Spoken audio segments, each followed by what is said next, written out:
Comment utiliser correctement un inhalateur avec une chambre d'espacement? Un guide pour les parents.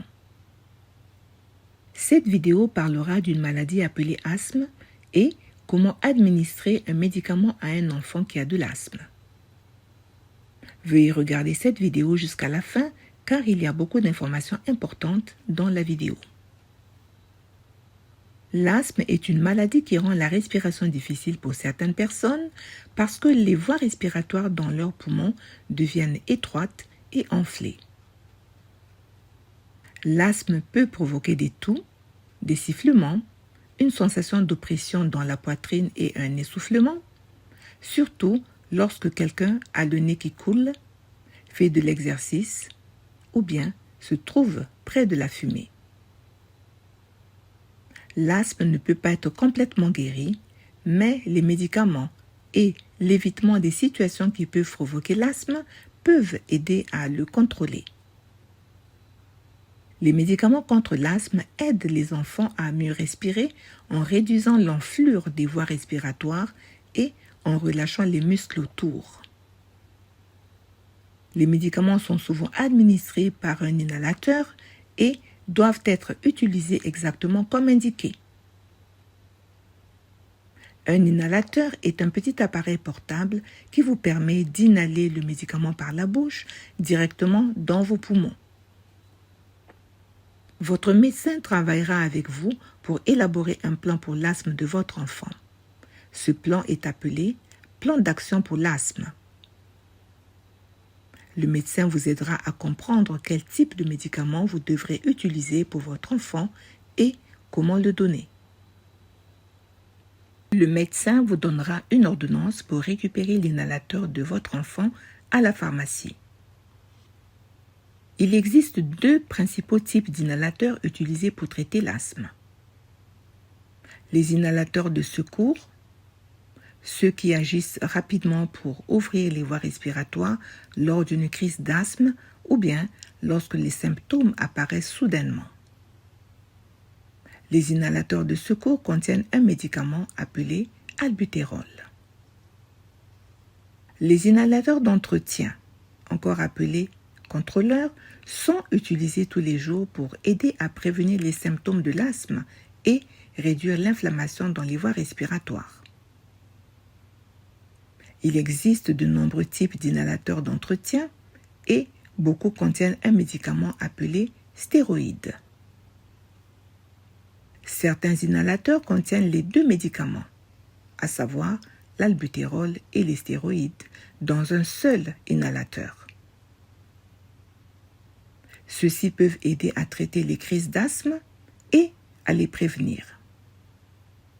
Demandez au médecin de votre enfant quels inhalateurs il utilise.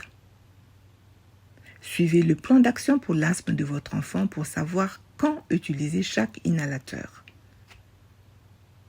La couleur d'un inhalateur peut changer selon le laboratoire qui le fabrique. Ne vous fiez donc pas à la couleur pour deviner quel médicament se trouve à l'intérieur. Vérifiez toujours avec votre médecin pour vous assurer de savoir quel inhalateur aide à prévenir les crises d'asthme et lequel est utilisé pour traiter la toux, la respiration sifflante ou bien les difficultés respiratoires. Vous devriez apporter les inhalateurs de votre enfant à chaque visite chez le médecin ou bien prendre des photos des inhalateurs de votre enfant et les avoir sur votre téléphone. Si ce n'est pas urgent, vous pouvez aussi transmettre des photos de l'inhalateur par l'intermédiaire de votre portail patient afin de faciliter la confirmation du médicament. Si votre enfant utilise un inhalateur contenant des stéroïdes, il devrait rincer sa bouche avec de l'eau et cracher après l'avoir utilisé. Cela aide à empêcher que le médicament reste dans la bouche ou bien ne soit avalé. Un spacer, c'est-à-dire une chambre d'espacement, est un tube qui se fixe à un inhalateur qui traite l'asthme et aide le médicament à atteindre les poumons plus facilement. Au lieu de vaporiser le médicament directement dans la bouche, la chambre d'espacement retient le médicament pendant quelques secondes afin que la personne puisse l'inhaler lentement et profondément. Les chambres d'espacement aident à ce que plus de médicaments atteignent les poumons et moins de médicaments restent dans la bouche ou la gorge, ce qui rend l'inhalateur plus efficace et peut réduire les effets secondaires. Il est important d'utiliser la chambre d'espacement à chaque fois que votre enfant utilise un inhalateur, sauf si votre médecin dit qu'elle n'est pas nécessaire. Certains médicaments contre l'asthme n'ont pas besoin de chambre d'espacement. Un masque est utilisé avec une chambre d'espacement lorsque l'enfant est jeune ou bien a des difficultés à utiliser un embout buccal. Le masque aide votre enfant à faire entrer le médicament dans ses poumons. Comment utiliser un inhalateur avec un masque? Vérifiez l'inhalateur. Assurez-vous d'avoir le bon inhalateur selon le plan d'asthme de votre enfant. Si vous n'êtes pas sûr, demandez au médecin de votre enfant. Assurez-vous que l'inhalateur contient du médicament.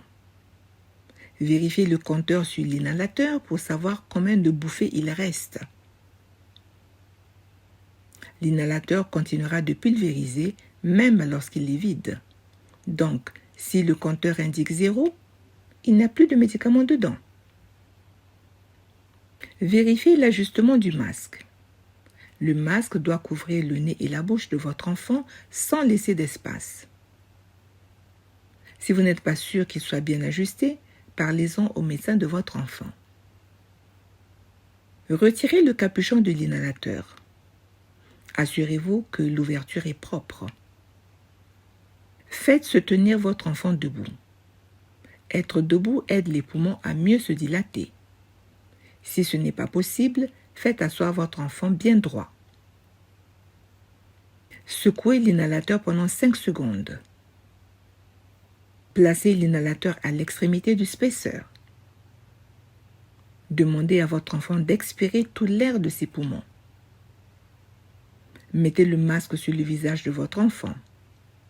Et assurez-vous qu'il soit bien ajusté sur le nez et la bouche.